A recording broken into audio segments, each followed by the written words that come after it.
प्रेरणास्पद कथा YouTube channel पर मैं धनंजय जैन आप सभी का हार्दिक अभिवादन करता हूँ। दोस्तों, उज्जैनी नगरी में वीरदेव नाम के राजा राज्य करते थे।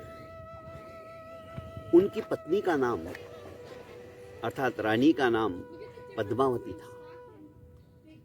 उनकी इकलौती एक कन्या थी राजकुमारी, जिसका की नाम अनंगरती था। अनंगरती अत्यंत सुंदर, समस्त गुणों से संपन्न, स्त्रियोचित समस्त गुण उसके अंदर विद्यमान थे। एक दिन उसने कहा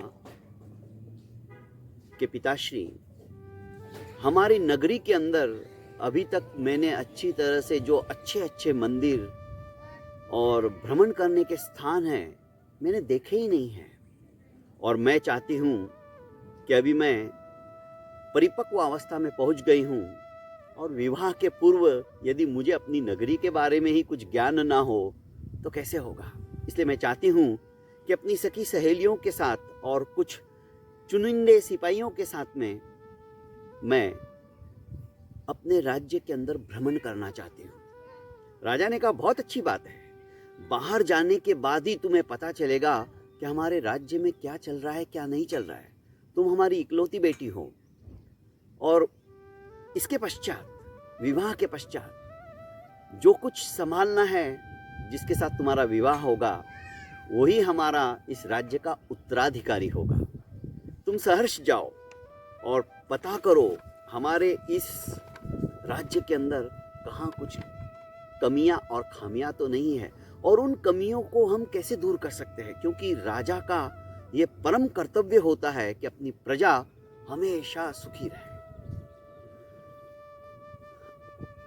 अनंगरती निकल पड़ती है और दोस्तों 3 दिन हो जाते हैं।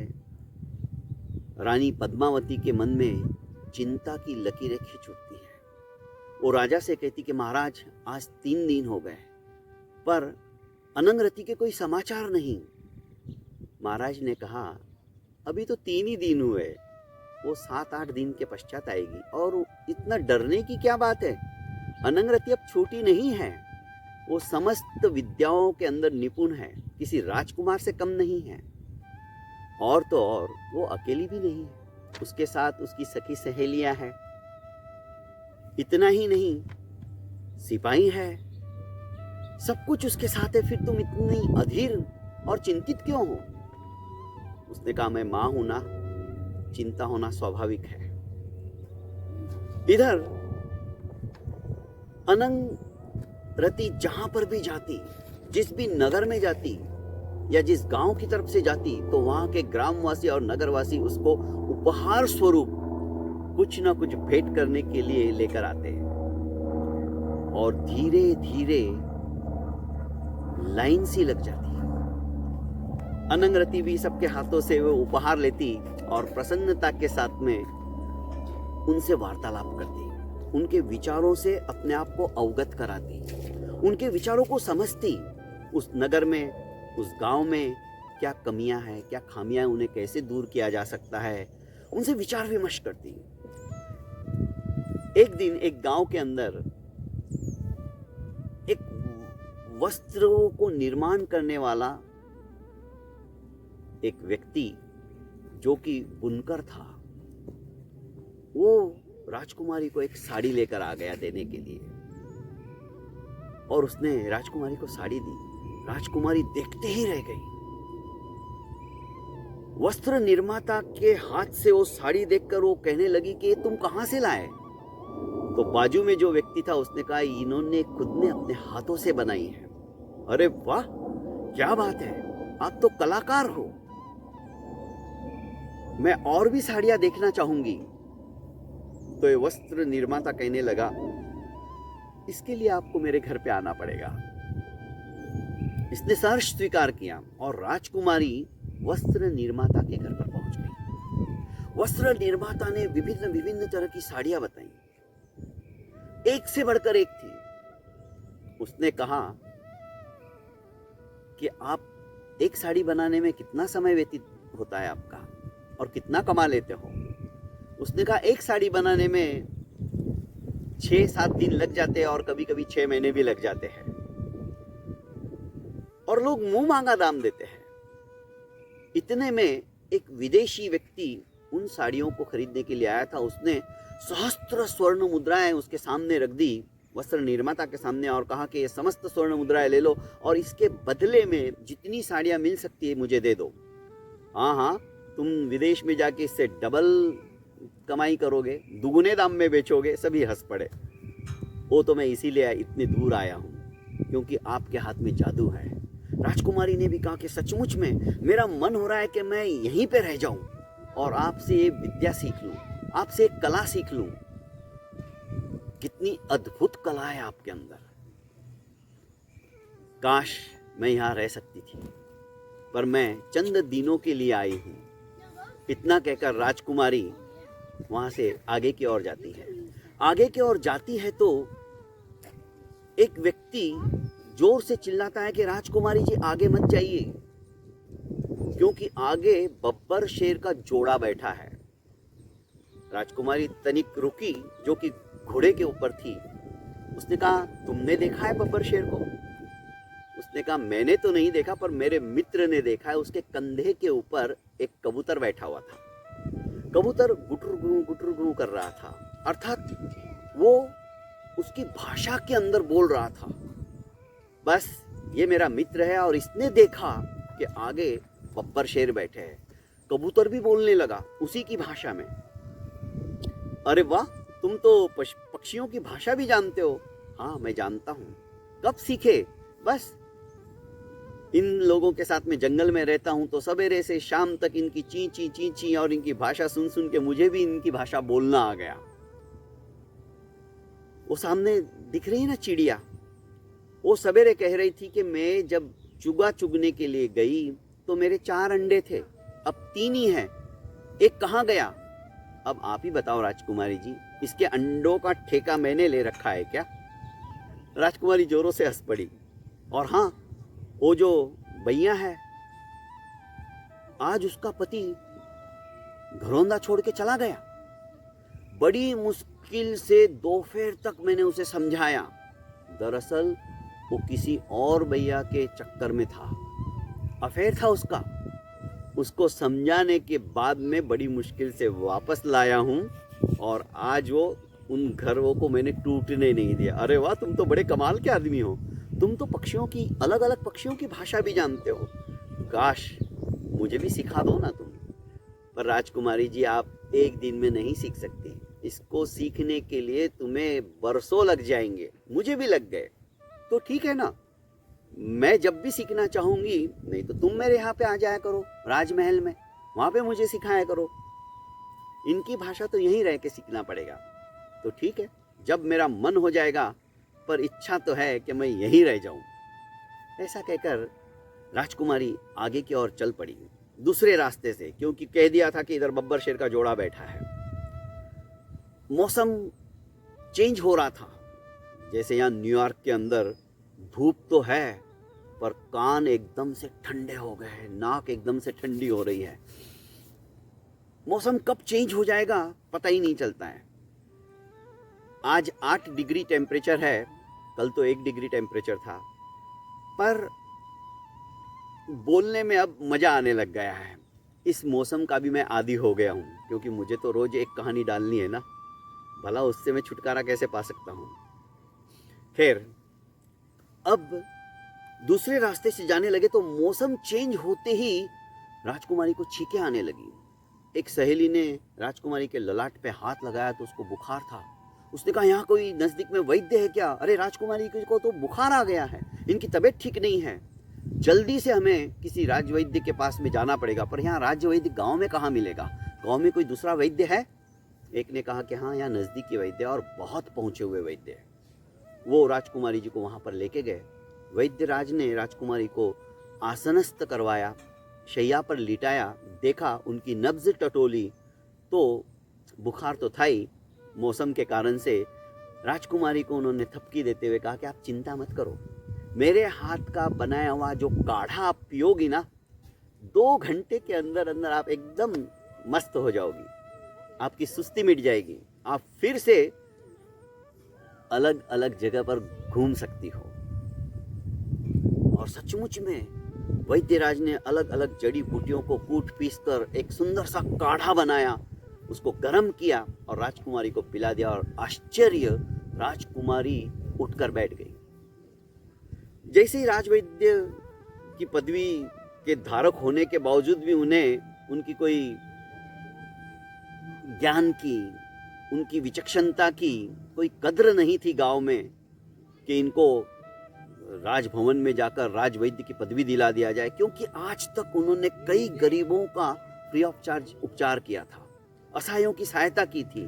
पर ऐसे लोगों को कोई आगे नहीं करता है। जिसके पास पैसा है, जिसके पास धन है, जिसके पास पावर है, उन्हीं को आगे बढ़ाते हैं। जबकि राजवैद्य बनने के लायक थे, फिर भी एक गांव में साधारण वैद्य की काम करते थे, पर अपने कर्तव्य से वे पीछे नहीं हटे थे। घूमते घूमते उनके दूसरे कक्ष में जब गई तो एक व्यक्ति की जंघा से पूरा मांस निकला हुआ था और अब धीरे धीरे वो काफी भरने को आ गया था। उसने कहा, ये क्या घाव है? उसने कहा कि मेरे को शेर ने नोच लिया था और जंघा का मांस काफी उसने अपने जबड़े के अंदर खींच के मुझे घायल कर दिया था, पर इन वैद्य जी ने अपनी दवाइयों से मेरे को ठीक कर दिया। अब तो मैं चलने फिरने भी लग गया हूँ। वैद्यराज सचमुच में भगवान है, देवता है, देवता। दूसरे व्यक्ति से पूछा तो उसने कहा कि मेरी तो रीढ़ की हड्डी टूट गई थी, पर अब जुड़ने के बाद में ऐसा लग रहा है कभी हड्डी टूटी ही नहीं।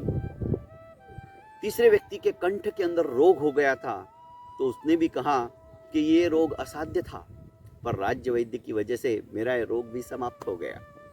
एक एक लोगों की बात सुनकर जब राजकुमारी ने देखा तो बोलने लगी, सचमुच में इतने में वैद्यराज भी आ गए कि आप कमाल हो, आपके हाथों में जादू है।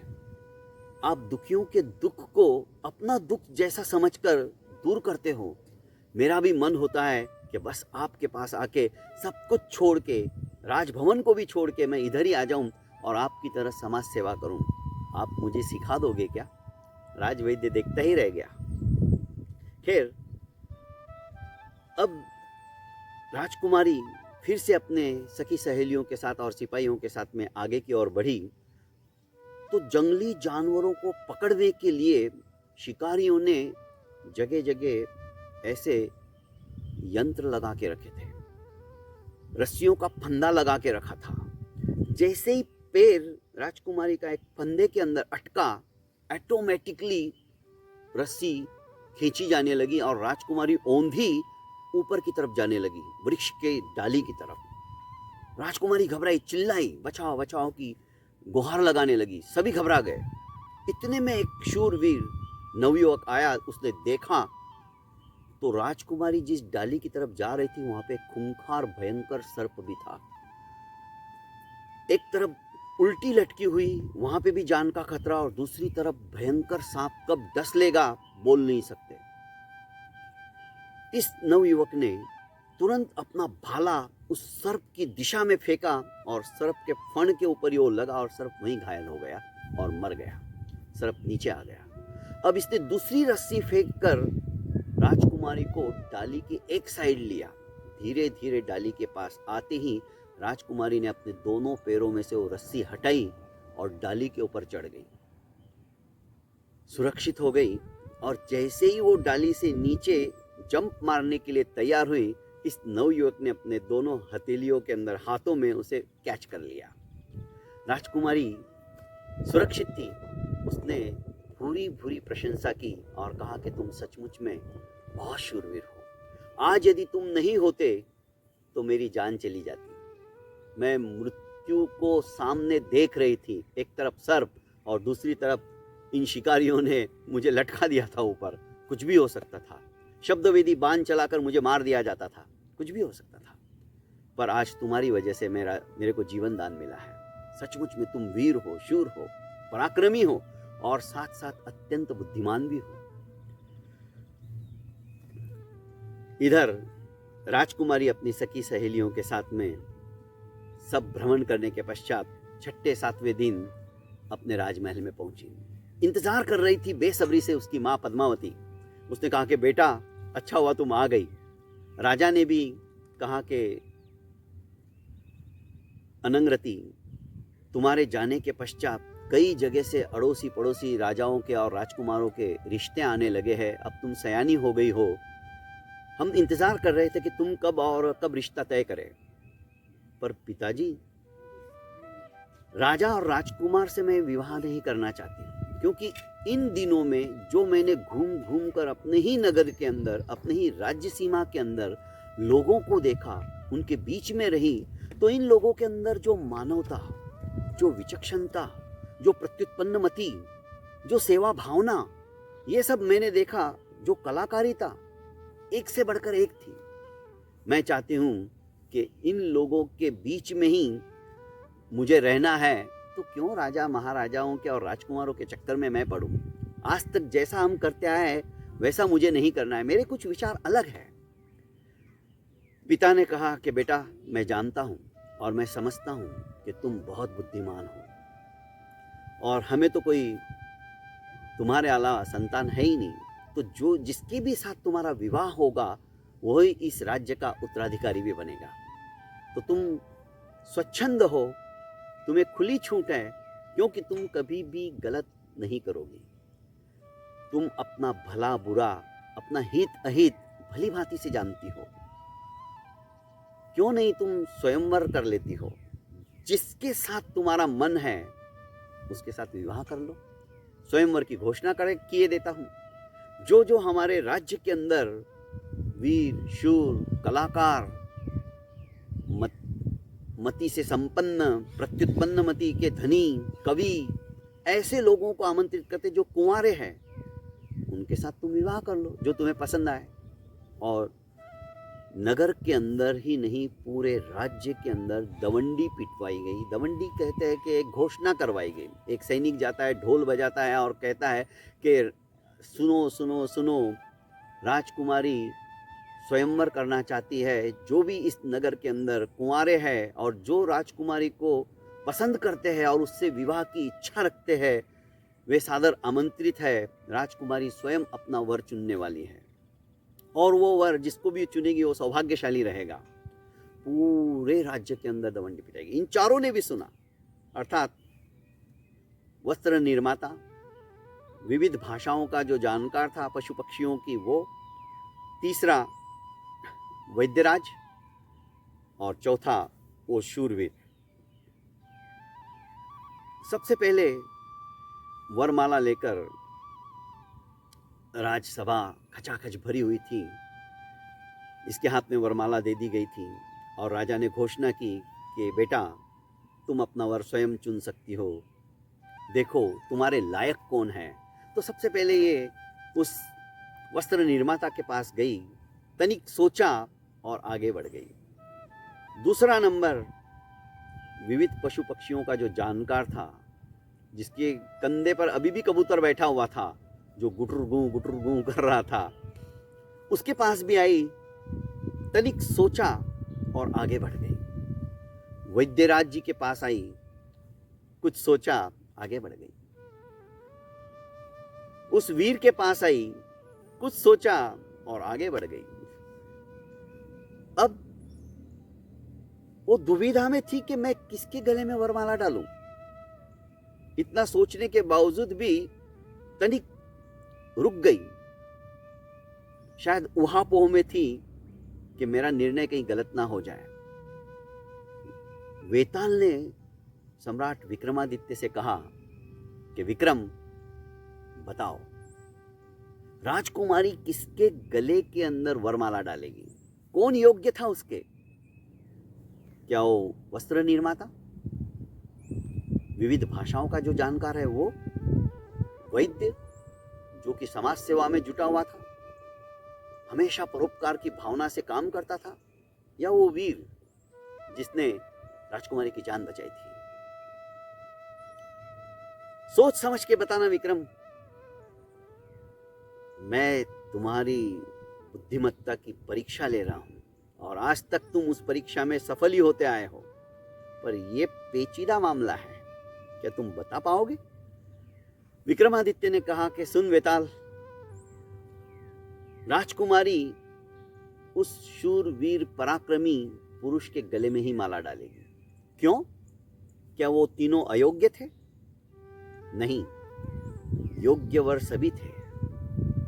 पर जो वस्त्र निर्माता था, माना कि वो पैसे वाला था, विदेशों में भी उसका व्यापार होता था, विदेशी लोग भी आकर स्वर्ण मुद्राओं का ढेर लगा देते थे। राजकुमारी उससे विवाह करती तो संपन्नता के साथ रहने वाली उसके घर में भी आराम से रह सकती थी, कभी ससुराल जाना पड़ा तो। वैसे जाने की जरूरत ही नहीं थी, क्योंकि राजा ने तो घोषणा कर दी थी, जिसका जो भी भाग्यशाली इसके साथ विवाह करेगा वही उत्तराधिकारी बनेगा। पर फिर भी उसने सोचा कि वस्त्र निर्माता मेरे जिंदगी भर का हम सफर बनने लायक नहीं है। वो विविध भाषाओं के जानकार के पास आकर तनिक रुकी। उसके मन में आया कि मनोरंजन के लिए ठीक है, अलग अलग भाषाओं को जानता है, पशु पक्षियों की भाषाओं को जानता है, जैसे कि विक्रम तुम भी जानते हो, पर वो कुछ समय के लिए ठीक है। पूरा जिंदगी उसके साथ व्यतीत करना राजकुमारी नहीं चाहेगी। तीसरा, वैद्य धर्म की जड़ को समझने वाले थे और जड़ी बूटियों से असहायों की सहायता करने वाले थे। आज की तारीख में ऐसा व्यक्ति बिरला ही होता है जो अपने कर्तव्य का निर्वहन करता है। कईयों के प्राण उन्होंने बचाए थे। राजकुमारी भी चाहती थी कि मैं भी ये कला सीखकर, हालांकि वो समस्त कलाओं में पारंगत होना चाहती थी, कि मैं यहाँ पे सेवा करूं, दीन दुखियों की, गरीबों की, असहायों की। पर राजवैद्य भी ये काम कर सकते थे। किसी को कुछ प्रॉब्लम आ गया, किसी के अंदर कुछ कमियां आ गई, खामियां आ गई, शरीर में व्याधि उत्पन्न हो गई, सारी जिंदगी वैद्यराज के साथ भी गुजारना मुश्किल था। राजकुमारी बहुत बुद्धिमान थी, विचक्षण थी। वो चाहती थी कि मेरे साथ में जो जुड़ेगा, मेरे पिताश्री उसी को अपना उत्तराधिकारी भी बनाने वाले, तो वो शूरवीर होना चाहिए, वो पराक्रमी होना चाहिए, क्योंकि आखिर राज्य की धुरा का वहन भी करना है। तो ये जो नवयुवक था, हालांकि गरीब था पर साहसी था, वीर था, और उसने राजकुमारी की जान भी बचाई थी। राज्य के ऊपर कोई विपत्ति आ गई, कोई संकट आ गया, तो राज्य की सुरक्षा करना एक शूरवीर का ही काम होता है। और यही सोचकर राजकुमारी ने उसी का चयन किया होगा। अरे विक्रम, तू तो एकदम सही बोला रे। राजकुमारी ने सचमुच में उस वीर के गले में माला डाल दी थी। बहुत बहुत धन्यवाद दोस्तों। प्रेरणास्पद कथा यूट्यूब चैनल पर आप सभी का मैं वारंवार स्वागत करता हूं। और दोस्तों, एक लाइक का तो बटन दबा दिया करो। इतनी ठंड में भी मैं आपके लिए नई नई स्टोरी रोज लेकर आता हूं। एक लाइक भी दबाओ और ज़्यादा से ज़्यादा इसे शेयर करो। बहुत बहुत धन्यवाद। प्रणाम।